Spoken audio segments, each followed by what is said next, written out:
friends at Tivoli Brewing Company and the Department of Communication Arts and Sciences at MSU Denver, this is Unfiltered. And here are your hosts, Jay Schrader and Dr. Samuel J.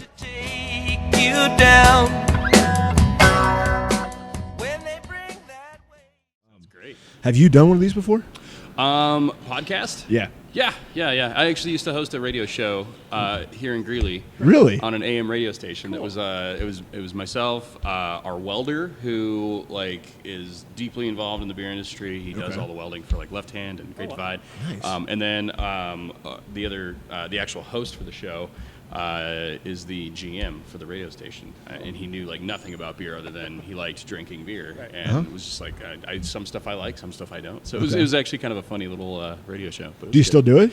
No. My time commitments got to the point where I was I can't devote this much time to it. So. Okay. All right. So we got to do our cold open. I'm joined today by co-host Dr. Eric James, who is a fan of the show apparently, and also one of my buddies that I work with.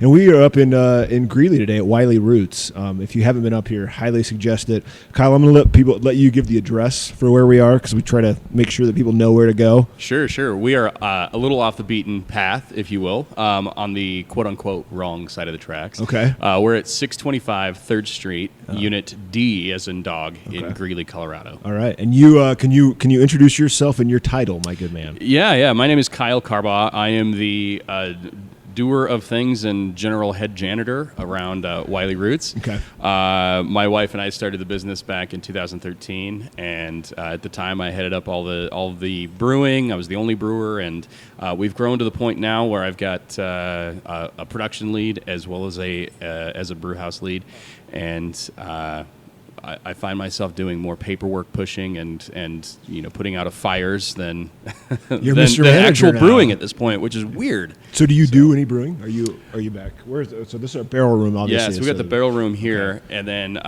we're in the tap room currently. So Unit C, which is next door, we expanded into with the brew house about a year ago. Actually, almost exactly a year ago. Well, congratulations on the expansion. Thank you. All right, so what is your relationship? Well, how about this? What's your relationship to Greeley? Are you a Greeleyite? Are you a Coloradan? Are you born and raised here? I am. I was born and raised in Greeley. Okay. Graduated from Greeley Central High School. Go Wildcats. Woo. Yeah. A lot of Wildcat fans out there. I don't think that'll be the lamest thing that I've said or fine. will say today. So we'll both beat you on that, so it's totally fine. Sounds good. Yeah. I grew up in Greeley. It's interesting because it's a pretty small. It's the biggest small town I think Colorado has to offer. Yeah. It's a town of about 100,000 people, but you can't go to the grocery store without running into people you know. Yeah. I grew up in Greeley, but right out of college, my wife and I moved to Denver, doing the whole corporate career thing. Had aspirations of moving to a bigger market, Chicago, New York, that kind of thing, but got into what I was doing at the time and realized that pace is something that I can absolutely do this for a little while. But so you were in New York? No, I was in Denver. But I was with a public accounting firm, and doing SEC financial statement audits. It was great. And what year was this? This was back in 2007. Okay. I was with the firm for a handful of years, and then went to work for a telecommunications company. Okay.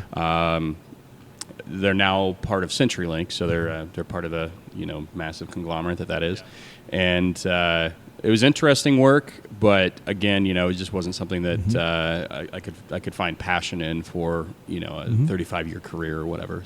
So it sounds like I think we figured out the right formula for success. Where you'll be like episode 60 almost. So you have that corporate/business background, but also can brew beer and make beer. And I think your success speaks a lot to that combination, is what I'm saying. You weren't some guy that was like, oh, I'm brewing in my closet, I can do this. Right. Okay. No, when I first started brewing, I was definitely doing it on the home, the kitchen stovetop kind of thing, just home brewing. And it was kind of funny because the first batch of beer that I made was great. It was a Fat Tire clone. And I handed it out to friends and family. They're like, "This is great. You should do this professionally." I was like, "Nah, I'm good. Nah, this is." It was a lot of work. For 48 bottles or whatever it was that I got out of the first batch. Like, nah. But I was like, if I can make good beer, I'm going to keep doing this. And so I made my second batch, and it was absolute garbage, just trash. Which was like a blow to, it was a confidence blow, and kind of step back. I was like, well, I made good beer. I made really terrible beer. I know which one I prefer. So what did I do that first time that I need to do more of, and less of what I did the second time? And I think it was a combination of following a recipe and copious amounts of cleaning. Right. So. Yeah. That makes a lot of sense. It's weird how big of a difference that makes. Yeah, a lot of the homebrewers that I know, they are not able to discern between good beer and bad beer. They think all their beer is good, so at least you're able to kind of get a one up on that. Yeah, it works. Yeah. Were you giving the shitty beer out to people, and you were like, "Here, you have to drink this because you're my friend," or? No. Okay, so No, you knew I was well like- enough. I can't give this out. Yeah. No, and it was one of those beers that I deviated from the recipe. I was like, let's call an audible. I'm going to put brown sugar in this, and it was one of those things where I didn't let it ferment out long enough. So combined with, I think there was a slight infection problem, and I'd be getting ready in the morning, and all of a sudden I'd hear this pop in the basement, and it was like hitting the bottom of the floorboards beneath our main floor. And so I didn't think anything about it until like the fourth day in a row, and I go down there, I'm like, well, this is interesting. And there was just a whole bunch of broken bottles on the in the basement. Oh my god! So those were definitely. I was not handing out projectile bottles at that point. There you go. Hey, get that around your kid. Yeah, which is funny because we're coming full circle in the beer industry now, and that's like a thing. Obviously, don't put it in glass bottles. It's mostly crowlers and cans, right? Yeah, for sure. The super fruited smoothie style beers that are unfermented fruit and all that fun stuff. Yeah, So I never thought I'd see the day where the beer industry's come full circle to that again. Yeah. But It is pretty wild. Yeah. When you're in Denver and you're working the corporate job, I assume you're drinking a lot of good beer at that time. Yeah. I was really into Belgian beer at that time. Okay. Belgian quads, Belgian triples, all sorts of Belgian stuff. And I would say that at this point, my palate's gone a little. It's strayed from that just because those beers are generally super, super sweet, which is probably what I liked about them back in my early and mid 20s. Yeah. So, but yeah, no, it was a lot of Belgian stuff. I think still to this day, one of my favorite beers is Corson Donk Christmas Ale. Okay. So. All right. Where were you going to get? Were you getting them from liquor stores? Were you going to places that had good stuff on tap? Yeah, at that point, tap houses out in the suburbs were kind of far and few between. Yeah. It was mostly like Daveco. It was the largest liquor store in the state in the world at that time. I don't know. They had the best selection of stuff at the time. I think that's probably changed a little bit now because you find some of these more like small boutique bottle shops that don't have a problem, speaking to reps about a case at a time kind of thing. So where Daveco was much more about volume, and I think still is. But so where is Daveco? I've never been there. I've never been to Daveco. it's the giant liquor store that's right off of like Highway 7. No, I think that's right. Highway 7. It's like 160th Ave and I-25. Okay, so it's up that way. There's just so many massive liquor stores anymore, Yeah, exactly. Everybody's got everything. Yeah. Now someone here I know is really big into beer trading because one of the names of your beer I love is called Something Came in the Mail Today, right? So Yeah. there's something about that feeling when you have a box waiting for you at home where you got some good stuff coming in from far away. So is that you that's big into beer trading, or who's that? You know what's funny? That I never even made that corollary to beer trading, but that's a great corollary. Yeah, I mean we've definitely done our share of beer trading. It's mostly obscure stuff. I don't really chase the hype stuff, but it's more like the obscure stuff. But my marketing manager Scott Davidson is definitely into the trade scene where it's send me a 12 pack shipper of whatever you think is cool. I'll do the same thing from my area, and we'll just exchange. It's more beer exchanging than it is that trade value and secondary and all that kind of stuff. But yeah, the genesis for that name is actually a YouTube video. Oh, okay. I had no idea. I just assumed it was trading. Wow. Yeah, that's I haven't made that corollary, but that's a great association. I'm going to have to see what we can do to play that up, though. You got to retell the story. No, you got to retell the narrative, fix it. And Exactly. It's taken on a whole new meaning now. That's all I assumed. Every time I found that beer, I was like, oh, right, this gives me that nice nostalgic feeling. Yeah. Something cool in the mail. What's the name Porch of it? Bombs. Yeah, it's exactly, Porch Bombs. Yeah, what is it again? Something came in the mail. Oh, okay. That's pretty sweet. So okay. I don't know. It goes back to an original YouTube video. Yeah, we're gonna hear about this now. This guy calls up his buddy on the phone and he's like, "Hey, something came in the mail for you today." And you can hear on his phone because he's got it on speakerphone. He's like, "Oh yeah, what was that?" And the guy responds, "D's nuts." And it's just there's actually a beer from 105 West Brewing Company called D's Nuts, and it's are you familiar with the beer? Yeah. And so when we originally came up with this concept for this beer, we were doing this beer festival on site. It was called the Celebration of Dark Beers, and actually it was the Festival of Dark Beers, which was preceded by the Celebration. The Celebration was like a 4-week series of beer releases, weekly beer releases of small batch beers. They were all dark beers, all different themes to the beers, and we brought the festival out basically as a tapping of all of these different beers, and then some. So the first year that we did this was in 2016, and we had a couple of empty draft lines. We were like on this festival tapping system, and so I said to my assistant brewer at the time, I said, "Hey, we got to fill this out. Like, I've got some logistic stuff I got to work on, but you come up with something, go for it." And so he came up with this idea to adjunct our Deep Roots chocolate porter with almonds and hazelnuts, and he wanted to call it D's Nuts. And after the video, and I was like, "Oh, we can't be that. We can't send it out, that on the nose. We got to be a little bit more veiled with this." And so I said, "How about something came in the mail for you today?" Which eventually got shortened to something came in the mail, which now has gotten even further shortened to Imperial something.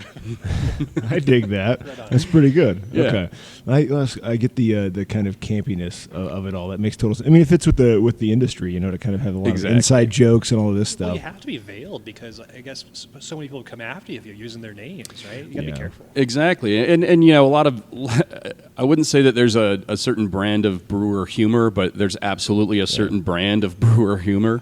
And so all of us kind of have, those same influences that we're pulling for, or, very similar influences.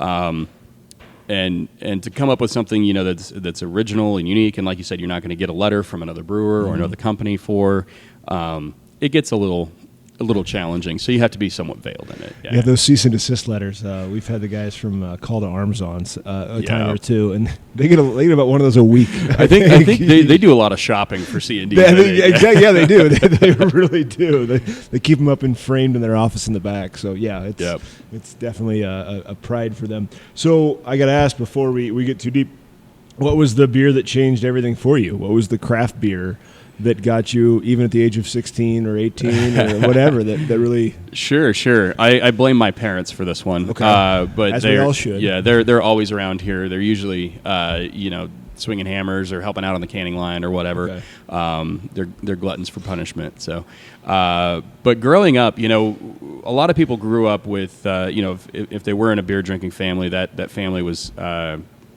usually like a Bud Light family or a Miller Lite family or a Coors Light family or whatever. My family, even going back to family picnics and gatherings and that kind of stuff, there was always a cooler of different unique beers. I remember it was like in the 90s, and there was like a beer with literally a chili in the bottom of the bottle, which I don't even remember what it was called. So there was always a variety of beers around. I was always exposed to that. But I think it was honestly a lot of the New Belgium stuff. Yeah. When we were in, when I was in, middle school, I remember seeing that iconic, bicycle, right. It was in our fridge. It was at family gatherings. It was all over the place. So I would say that exposure early on probably got me trending that way. Yeah. But it really was in Belgium when I was 19. Okay. Took a trip and wandered off into some side street pub and asked for something local. I had no clue what the fuck I just asked, right? You just sounded cool. And I was like, I like local beer. Give me something local. I'm 19. I don't know what I'm doing. And they handed me Chimay Reserve Blue. Whoa. Yeah. Holy shit. And so here I am, drinking 9%, this is 9%, Belgian basically quad. And I'm like, Yeah. this just blew my mind about what beer was. So, and that really kind of, I think that moment and that experience was probably the tipping point in saying, like, I was just entering college at that point, and I was like, I don't really care about these, 30 racks of, suitcase beer or whatever. And most of my college experiences in drinking were, more trended towards seeking out and finding Chimay, because at the time it wasn't distributed in Colorado. So, how would you get it? We took a trip to Texas one time. Yeah. That was, or at least I couldn't find it in Colorado, especially where I was at. And at the time, it was just Sterling, Colorado. Okay. But yeah, we took a trip to Texas, and one of the things that I learned kind of after the fact is that the importer that brings that beer into the United States is actually headquartered in Austin. So when me and a buddy went down to a Texas A&M, Texas Tech game, we happened to find it at a liquor store in Lubbock, Texas. Wow. It's like, how the hell does Lubbock, Texas have this, but I can't find it, in and around Greeley. It finally made its way up to Greeley, but and so I'd find it on the weekends and whatnot when I came home from school. But we both went to grad school down in Texas, not at the same time, in different schools or different programs, but there was a bar in Dallas called the Old Monk that had, have you ever heard of it? I haven't, no. It's a Belgian beer bar, and we had a conference there a couple of years ago. I mean, they have everything. Everything is on tap there. Or not on tap, but in bottle. And I mean, that's kind of, I would say that was the moment for me that kind of changed everything for me, was being able to go down there in grad school and drink good beer. Nice. But I was drinking it because, it's 9%. It'll get me fucked up quicker. and you figure out how to kind of really appreciate the taste and the mouthfeel and all that stuff. Well, tell me the name of that beer bar again. The Old Monk. The Old Mug. Okay. Monk. Oh, the Old Monk. Old Monk. Yeah. So Got it would be what would that be? It'd be Deep Ellum. Yeah. Yeah. Deep Ellum in just outside of downtown Dallas. Okay. So, yeah. Okay. But Austin has great beer bars too. I mean, even now, some of the beer coming out of there is just fantastic. So, yeah. The Ginger Man. Yes, exactly. Yeah. Yes. Was that based on you with your? Surprisingly, no. I think it should have been, but no. Yeah. No. Actually, I met the former manager and Chris Black, who was there. Okay. Jeff Willis, who worked with Chris at the Ginger Man, came up here, started Tap and Handle in Fort Collins. Wow. And I guess the story kind of comes full circle in that Jeff actually opened up Skull Mechanics Brewing down in Austin within the last couple of years, and he orchestrated a whole tour of brewers from Fort Collins to go down there and visit Jester King, and we camped at Jester King, all that kind of stuff. So that's how I got familiar with Ginger Man. That's really, really cool. I wish it was named after me, but unfortunately, you haven't reached that level of fame yet, huh? No. So before I forget this, because now I'm a bit of a stout in. What are your favorite festivals to go to? Knowing you kind of make these kinds of beers, and we'll get into kind of the prestige that you've reached, and also the kind of cult status that you've reached. But what, as a brewer, right, and an owner, what do you like to go to? I think to name certain festivals, I definitely can do that. But I think festivals that are geared towards a specific genre or intent, as opposed to these kind of cattle call festivals. I think there's great intentions behind a lot of the beer festivals that are out there, but without that central theme and attraction to a specific beer drinking demographic, the cultural side of the festival just kind of falls flat for me. So some of my favorites of the last few year or last year that we went to. I'll even include Shelton Fest down in Denver was that October 2018. Okay. That was really exciting because Shelton Brothers has this reputation of curating a brand portfolio that is out there and out there kind of beers, and things like I don't want to say Cantillon is out there, but it's definitely one of those. It's a very specific niche that they're, by bringing those types of beers, Cantillon, Drie-Fonteinen, bring those beers into their portfolio. They're curating a certain niche, and so I think that was one of my favorite festivals of the last year and change. But we went to the Renthouse Lager Festival, which was awesome, just to be able to go to a festival that outside of a couple of Doppelbocks, I think everything was under like 5.5%, which was amazing. So being able to check out some great lagers from breweries that are doing just a bang up job with the style, that was awesome.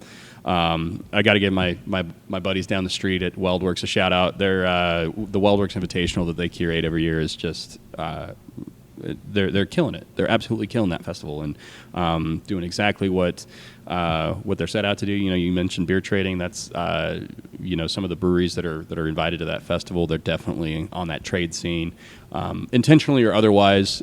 I think that's a whole other diatribe. But the Weldworks Invitational was great. The Boulevardia Taps and Tastes. I got a chance to go out there this last June, and that was a lot of fun. Just because you've got beer booth, and then a food booth from one of the local restaurants or local catering companies that's doing something cool. Like what beer fest can you go to and get like all you can eat oysters from Jack's Fish House? Like that was so cool. Yeah. So. That makes total sense. Let's go back a little bit in the history. Okay, so you're working a corporate job. At what point were you married to Miranda at the time? Were you guys together? Did you decide to give this thing a shot? Sure. I think the tipping point came in the middle of one of my busy seasons doing the SEC audits.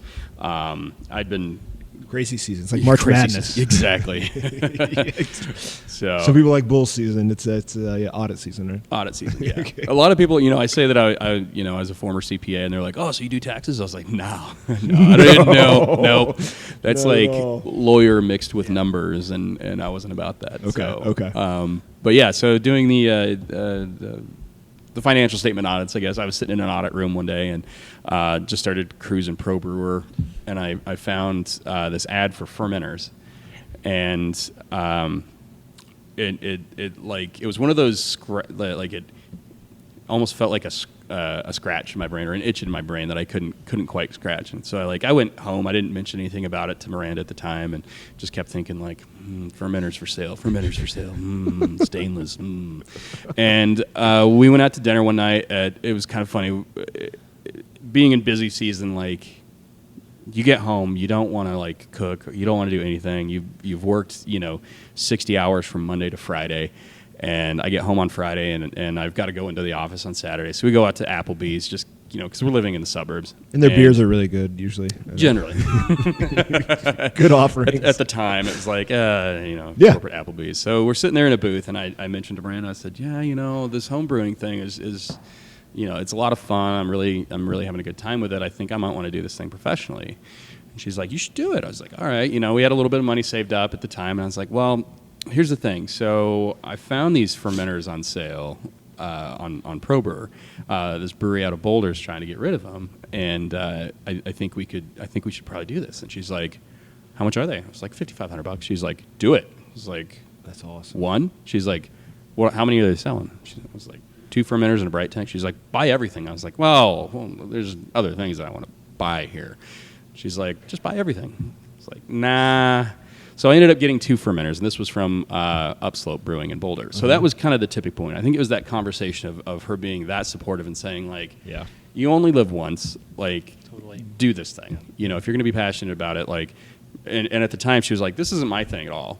I'm going to keep doing this thing. She was in her master's program at the time at CU Denver. She was like, I'm going to keep doing that, and then I'm going to go, I'm going to just keep doing my HR thing with CU. And I was like, all right, cool, whatever. But yeah, that was the tipping point. I think is fermenters came up for sale. We had a little bit of cash in the bank, and we knew that we could use these things. She was very supportive. That's awesome. Yep. Did you have a space yet? So once we made that decision, I hit up Matt Cutter at Upslope and said, like, hey, can I come look at these? And he was like, sure. So I came up, went up, looked at them, made him an offer. He's like, yeah, we got beer in them. We're not going to be able to decommission them for about a month. So once we decommission them, then we'll be good. So I had about a month lead time of like, okay, all right, I'm buying these things. I'm going to hand them a check, and then I'll pick them up kind of thing. And so I'm actually sitting at Crabtree Brewing Company on the weekend after this whole thing went down with my parents. We're having a beer. And I said to him, yeah, so I'm going to get these fermenters. We got about a month, yada, yada, yada. But we've got to decide whether we get some like lease space in Denver, if we just try to like pack these things into the garage and store them and evict the cars, or is there another option kind of thing. Just thinking through this thing with my parents. And they're living here, right? They're living here. Okay, Yeah, okay. they've been here since the 70s out of college. Okay. So Gotcha. I wouldn't say natives, but Close enough. Yeah. But they're native Coloradoans, so their families grew up in Colorado. They're both born in Colorado. And what's funny about that story is I said we were having beer at Crabtree Brewing Company, which was at 625 3rd Street, Unit D, literally sitting right here, like right behind where I'm sitting. Okay. And so when we have this conversation, they're like, well, we've got this horse barn, this 1,200 square foot horse barn. We haven't had horses in there since I was a kid. And they're like, why don't you just, take over some space? How much do you need? It's like, well, if we start brewing in there, then, like we probably need like 400 square feet out of that 1,200. We all know where this is going. Yeah, exactly. Yeah, And so they're like, yeah, that's fine. We'll just we'll take down this room, da da da da da. And so that kind of set the whole ball in motion. Okay. And we picked up these tanks from Upslope. I rented a 26-foot box truck because I was like, that's got to be tall enough. It wasn't. 20. Oh my God. Okay. Yeah, I'd never driven anything beyond like my pickup. I was expecting that you were going to say you went to Home Depot and got like one of those vans, and That probably would have been. Well, the steak trucks would have been better. Yeah, exactly, for sure. Yeah. Did you have your name yet? Did you have Wiley Roots yet? No, we kind of jokingly called it Wiley Coyote Brewing Company because that was my nickname growing up. Okay. I got it just because I was a pain in the ass. Yeah. I gave my parents so much shit growing up, and it spilled over one day when my mom was like, "I can't handle this kid. I need 3 hours away from him." Saying this to my aunt. She was like, "Can you take him?" And my aunt was like, "Yeah, he's fine. I'll take care of him." Yeah. 3 hours later, she picks him up, and he's like, "That is Wiley Coyote right there in human form." That's he funny. Is a pain in the ass, and so it stuck. A lot of nicknames like that you get, but Yeah. But no, I mean, it obviously meant a lot to you because you made it part of the name, for sure. It was what my family called me. It was what my entire family. I've got a number of cousins and aunts and uncles and everything, and that was my nickname growing up. So the Roots, I assume, that was an easy add-on. Yeah. We were originally Wiley Brewing Company because the Wiley side is really kind of what we I guess gravitate towards. And I didn't want to get sued by Warner Brothers coming out of the gate. We knew what was going to happen there. Also, the cartoonish aspect of that, I think, is wasn't really congruent with where we wanted to land. Yeah. But yeah, we were originally Wiley Brewing Company. Submitted the federal trademark for it, and 6 months. The way that this works, if you guys tell us, we don't know, haven't experienced the trademark, you give the federal government your money. Okay. A bunch of lawyers, Of course. and they're like, "Thanks." And it's radio silence for the next 6 months. Oh, okay. So you have no idea what's going on. You have no idea whether this is going to get approved. You have no idea whether, you can, if you're working with other lawyers, they can probably tell you. I was like, not really in the budget to go get a trademark lawyer at this point. We self-financed everything. So it was like, all right, we're just going to file the paperwork and see where it comes out. And followed along with some of the other applications that I knew of, like Heretic Brewing Company. Jamil Zainasheff was very transparent through some of the stuff that he put up on the Brewing Networks podcast. Okay. So I just kind of followed along what he was doing at the same time. I was like, all right, I'm just going to do the same thing. And 6 months later, they came back and they're like, nope, too close to an existing mark. Gosh. you can continue to fight this and, file a bunch of paperwork as to why you think this is okay, yada, yada, yada. Or you can change your name, or you can just completely withdraw it. So are you packaging at that time? Are you making? Do you have a tap room? What's going on? So this was filed in November of 2012, okay, and we took over this space in January of 2013. So it was the end of 2012, right before we had the lease signed, yada yada yada. We're marching the way down. This is actually a great story. Please tell. We're good. So. We hired this graphic designer who had done a little bit of work on the Grimm Brothers stuff, and just really talented guy. And we hired him in, I think, December, and about 3 months is about what it took, 12 weeks to get all of the design aspects and elements and merch, mock-ups and all that kind of stuff put together.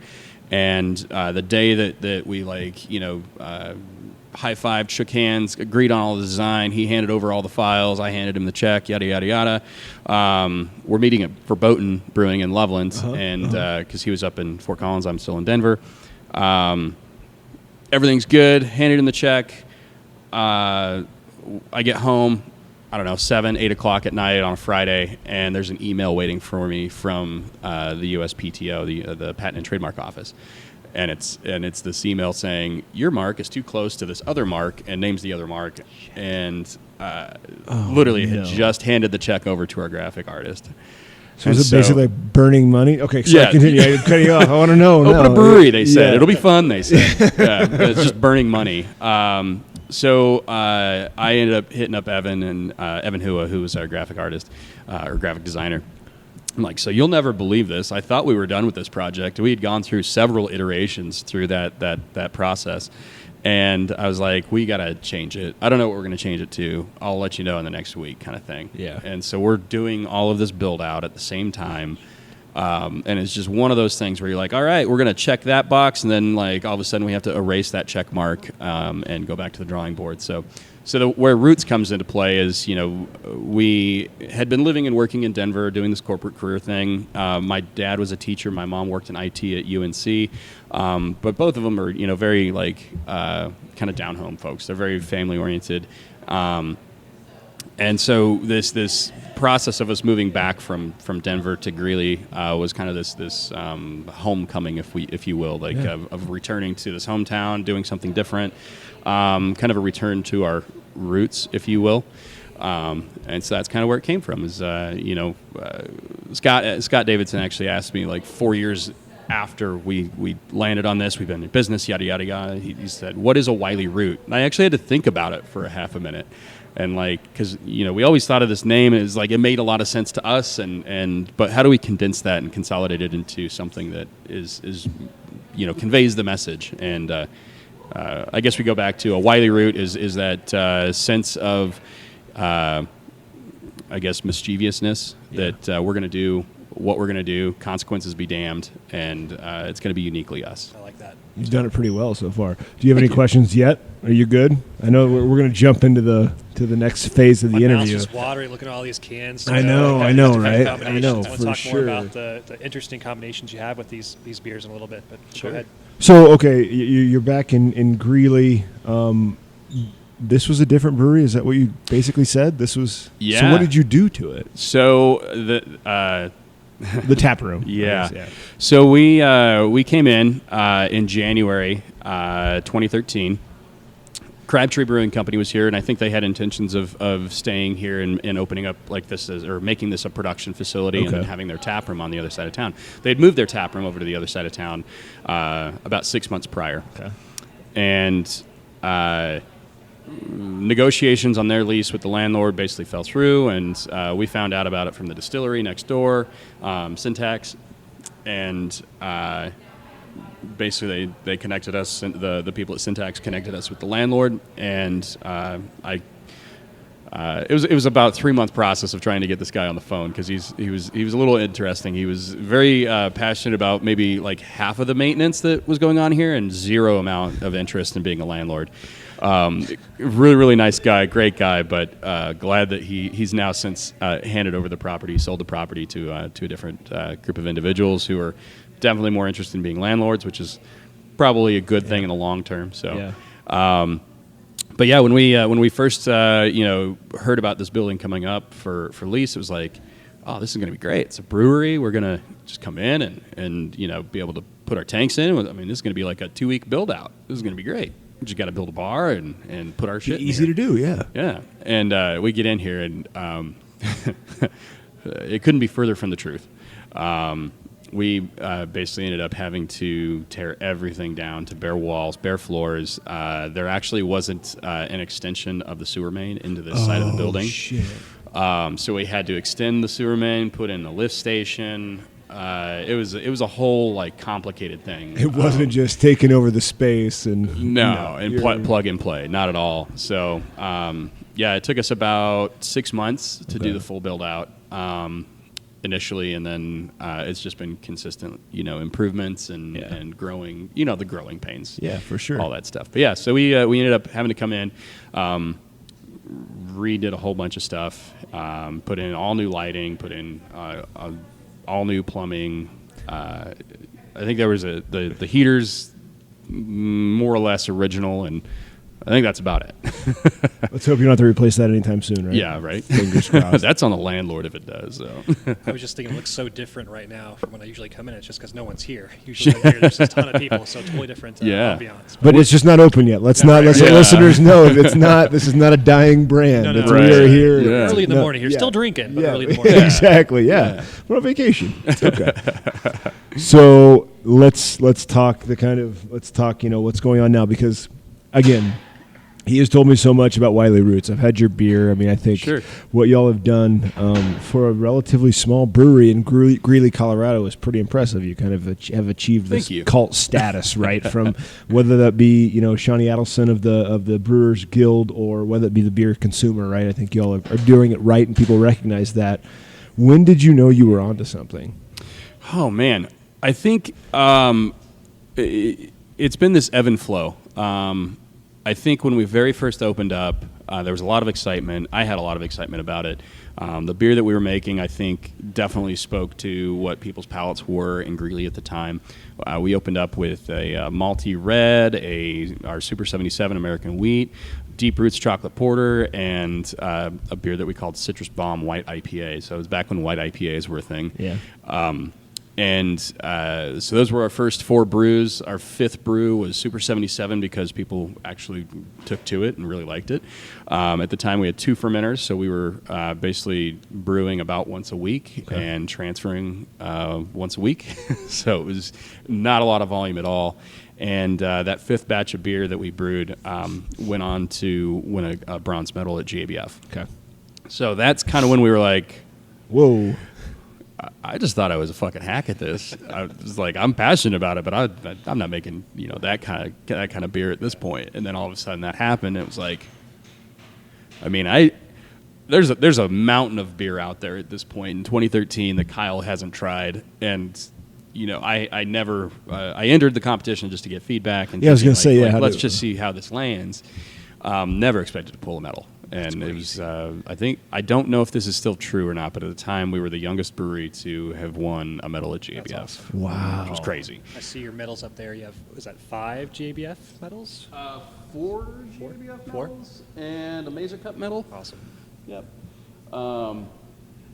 So I think that's when we were like, all right, we still need to do the work. You need to put in the work to develop those brewing chops, but let's keep on that path. Don't let this get ahead of us. But we're apparently on the right. You're doing right. something We're going in the right direction. Okay. So, but yeah, I think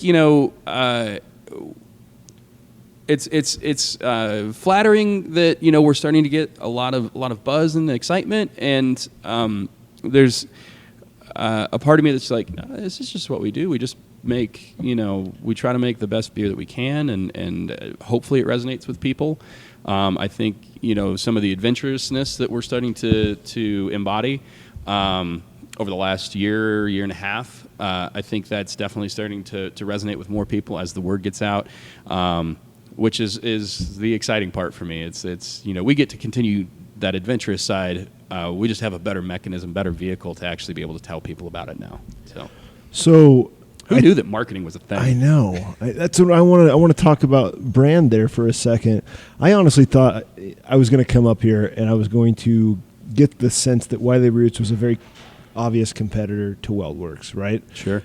I don't get that sense from being here. I get the sense that it's much more complementary, and I'm sure what happens behind the bar and behind, in the brew house is a little bit different than the consumer side. Sure. But from a consumer, it's actually kind of this breath of fresh air that I'm sure that you two feed off each other so well, but just because people come to Greeley to drink good beer and they're not going to spend 4 hours in one place, they're going to split it up in between the two. Is that the case that you're seeing? Absolutely, yeah. And it really started, they came out of the gate just banging.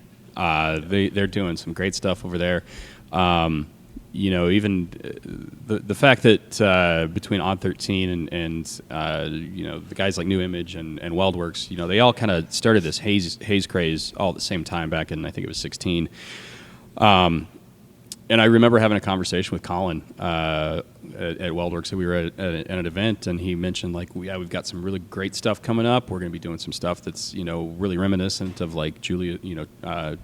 Julius from Treehouse, and I was like, yeah, we're really interested in that too, but we also have all this other stuff that we were kind of tied to. I really want to do that, but we got to fit that in our production schedule and yada yada yada, because we have at the time 4 fermenters, and we got to figure out how to do this. And they nailed it out. They knocked it out of the park. And so I think we always had the desire to do some similar things. We obviously have our different approaches to beer and those styles.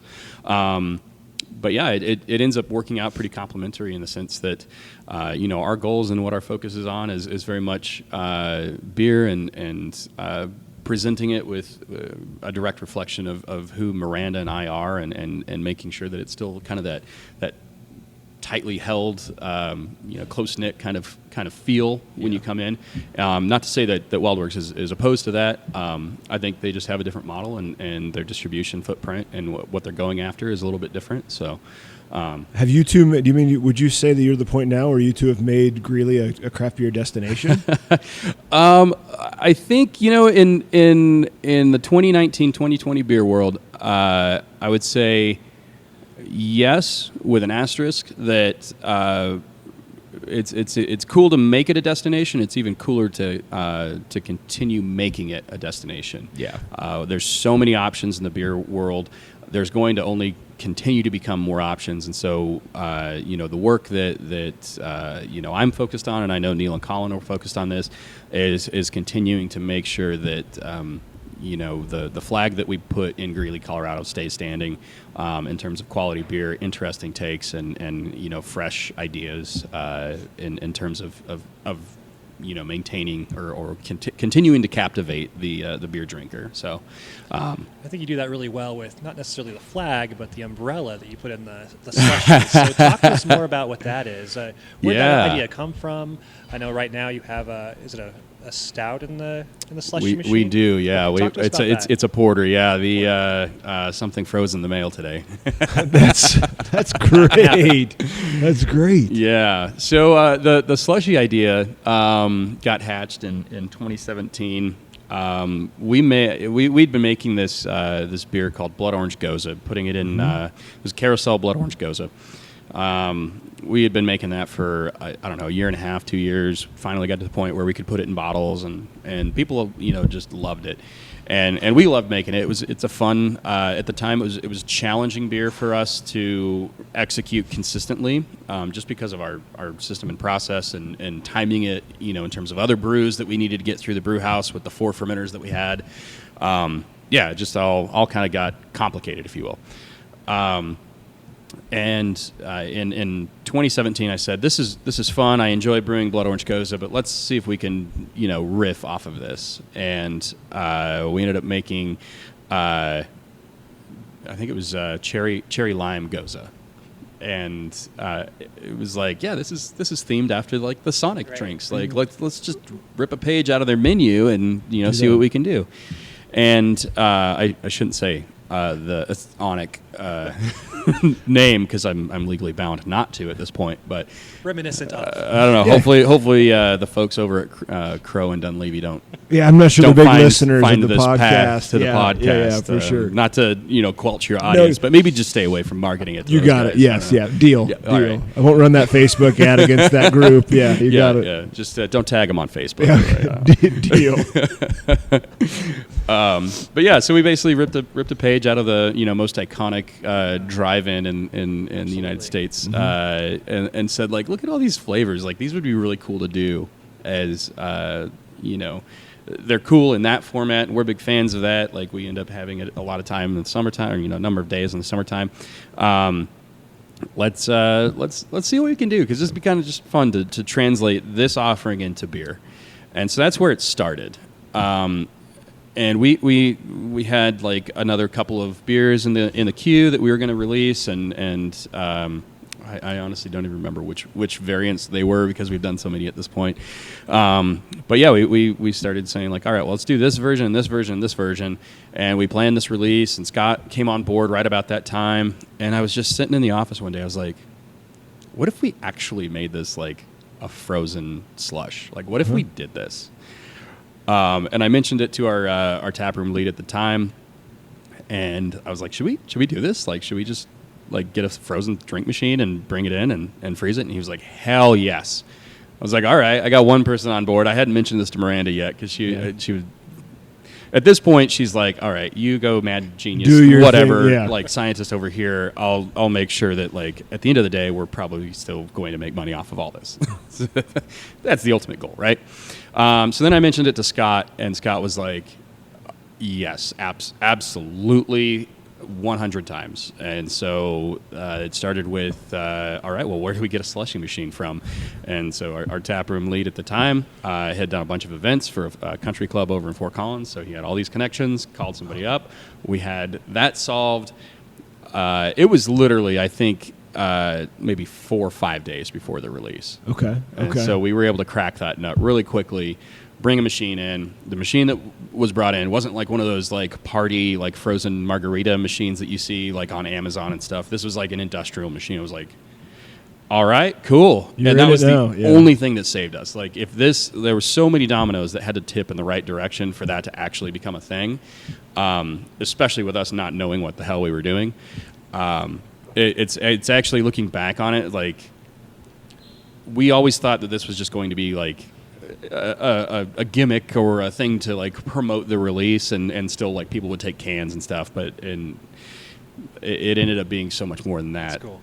Which I never expected to go that direction. You still down with it? You still cool with how it's going and everything? You know what's funny is I mentioned this to Miranda. I was like, I don't want to be Wiley Roots Slush Company. I don't want to do this. You know, like we'll do this, but like at the end of the day, like I don't want to become Wiley Roots Slush Company. And I think that's actually completely what happened for a little while.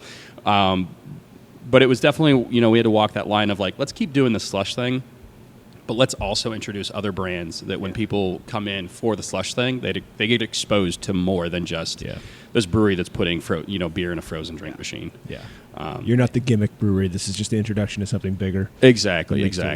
And we had to really think through that and really make sure that was intentional. Really, because we've got this really cool mixed culture sour program with really what I refer to as like adult beers. And so I wanted to make sure that we weren't diluting what was going on in that program with at the same time we're doing these fun gimmicky slush beers, right? Yeah. So I think Go ahead. what I know you guys most for is the vanilla pseudonym, just a kick-ass beer altogether. Yeah. So talk a little bit about that. You were kind of mentioning this earlier about like hype beers, and I want to know what your definition of that is, because vanilla pseudonym lives up to the hype. It's an amazing beer, right? thank you. But where do you draw the line between what is a so-called hype beer and just something that's a really high quality barrel aged stout? Sure. I think in order to have the hype and follow through, because at the end of the day, like hype is a funny thing. It can be very fickle. You can definitely. I've seen other breweries go through the process of hyping a release, hyping a beer, and ultimately, if the quality and the experience doesn't deliver, even down to the point where the beer might be fine, but the mechanism in which customers come through the door, and if they have to stand in lines forever and don't have a good quality experience in the process of getting the beer, then all of it is really for naught, right?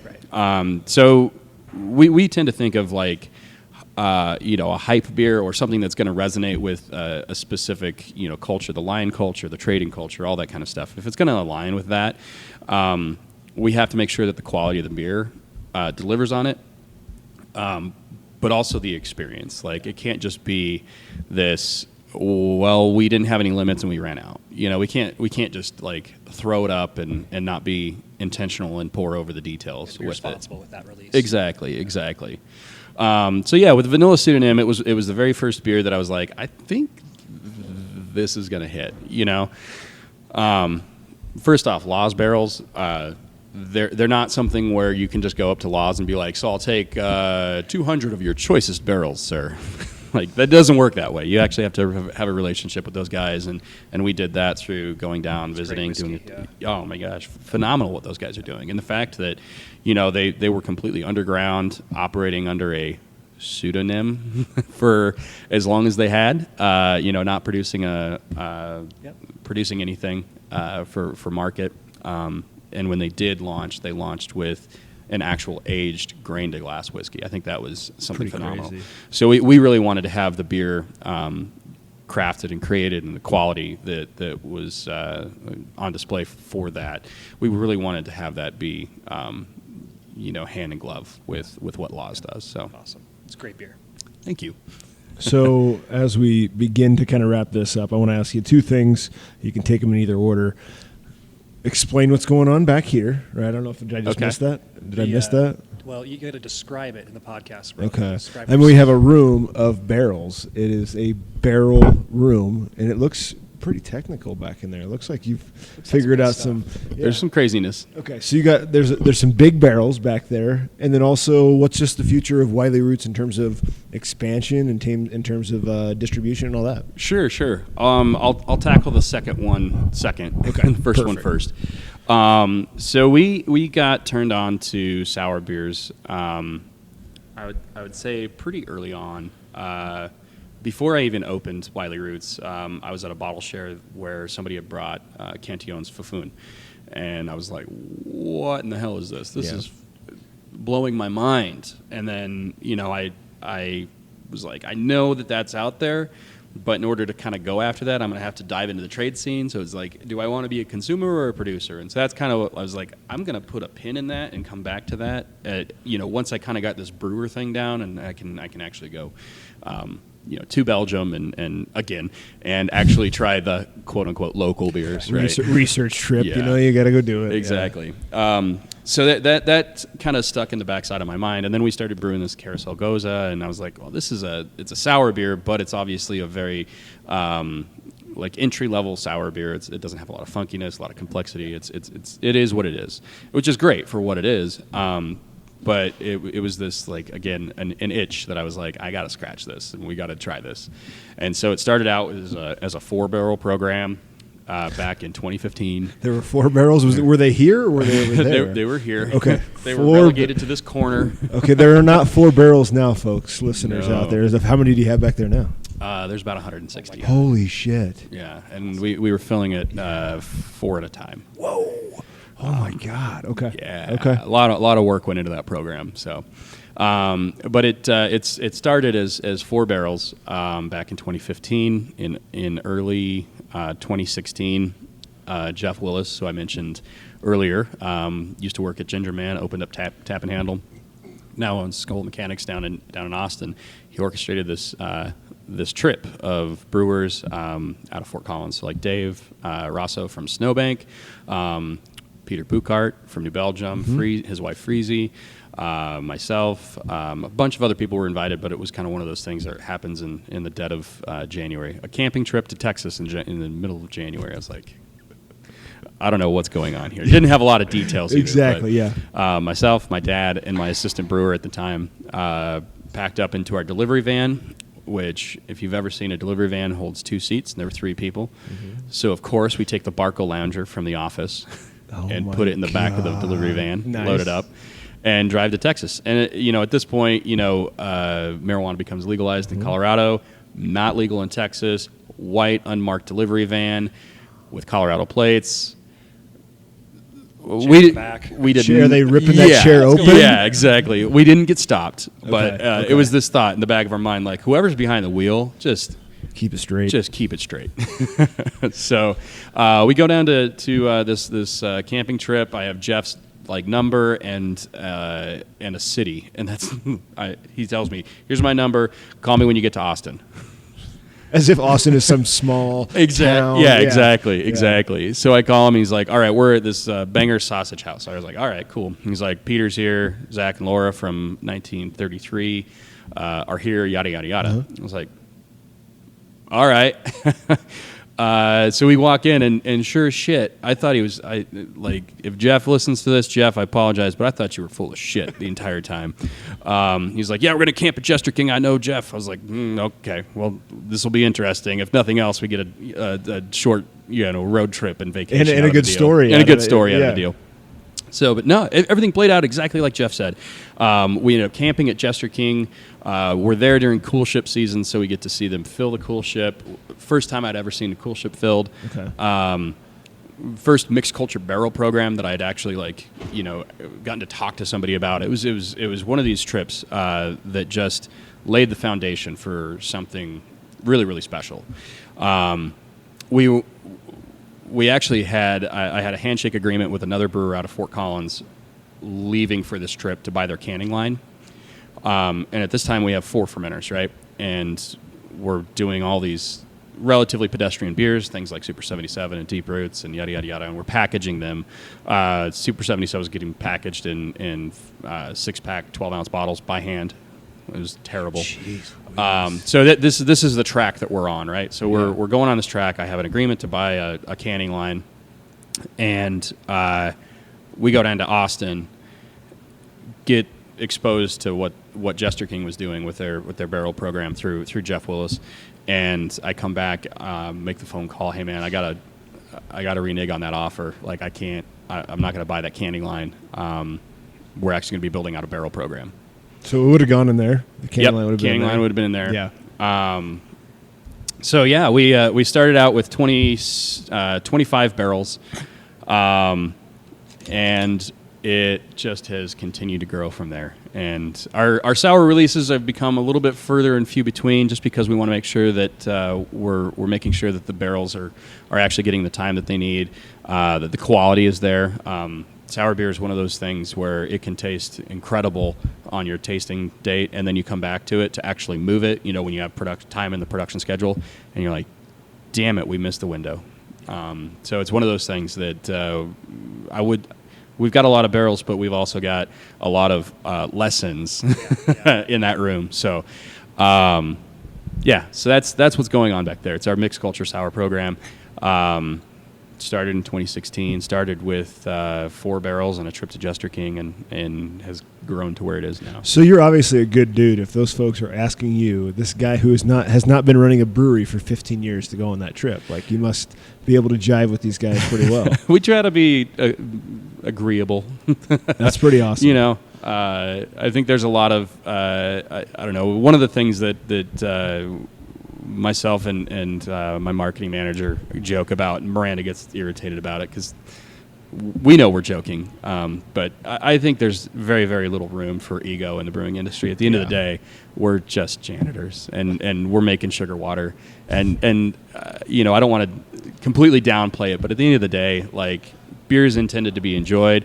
The level of pretentiousness that exists in other realms doesn't need to creep into the beer industry, and so we refer to ourselves as the talent, or I like that, which is complete bullshit. So are you going to continue to expand? Are you going to continue to distribute? Are you happy with how things are? Yeah, good question. I think, for us, it's always been. I hate asking that question. No. I think it's a fair question. Requisite question. Yeah. Yeah. What are you doing over here? Yeah. What the hell going on here? Yeah. No. for us, it's always been a beer quality first, and how we sell it second, which hasn't always served us either. But it's definitely continued to put the focus on where the focus needs to be, which is what are you brewing, why are you brewing it, what is the intention behind it, et cetera, et cetera, et cetera. So in terms of expansion, we just went through an expansion about a year ago. We brought on 3 new fermenters last May, and it's one of those things where I think we're probably good for the time being, but we'll see where things shake out in 2020. We went from having 45 barrels worth of instantaneous fermentation capacity to now right at 111. So not quite threefold expansion in a very short amount of time. Mm-hmm. And I want to be very, I guess, diligent about that. We don't need to be another story of a brewery gone defunct because, again, like it's very easy to get like people love my beer, I'm going to go make a ton of it. That's again going back to that ego thought that like I want to take advantage of the opportunities, but at the same time I want to make sure that the people that are getting our beer are getting a quality beer. We're still giving people a reason to travel to us as a destination. Yeah. And so I think expansion isn't out of the realm of possible, but I want to make sure that we can wrap our arms around it when we do make that decision to do it. And I think going any bigger than what we are right now definitely is one ingredient in the recipe for not delivering on expectations the way that we want to. So that makes sense.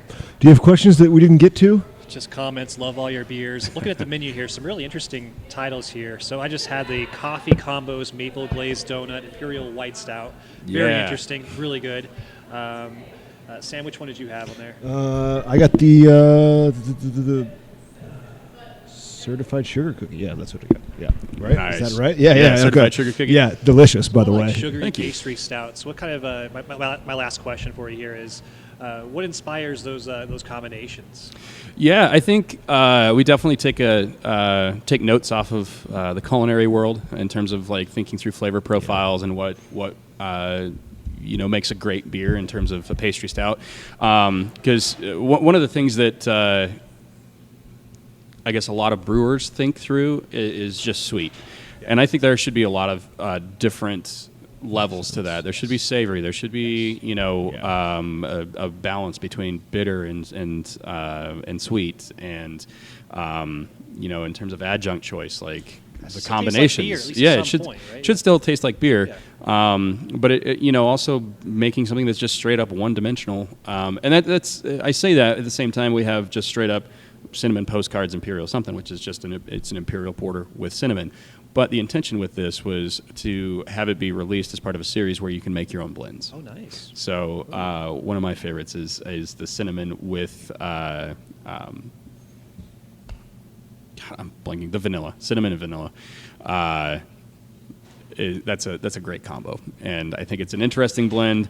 Could we have done that in the tank and released it as a blend? Absolutely, but then that kind of takes some of the fun out of putting the drinker in charge too. Well, I haven't really heard of too many brewers advocating for these kind of cuvées, so to speak, like these mixtures. So that's kind of interesting. Yeah, I think it's an interesting aspect. We do it on the mixed culture side, and clean barrels. We do a lot of blending there too. Thinking through, this has this really cool note, but it also has this other thing that I think we should try to tone down. This thing has this other thing, and kind of coming up with a combination of the two that ultimately makes sense, and the sum of all parts is greater than the individual. So that's what it is. I want to close by saying this. I grew up on a farm in Iowa, and this place reminds me of every VFW I've been to in my life, every,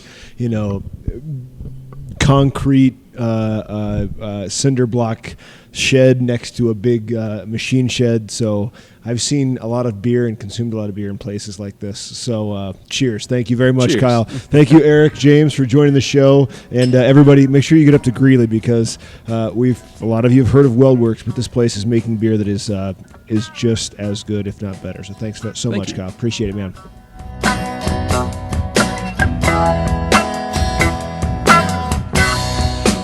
When they come to take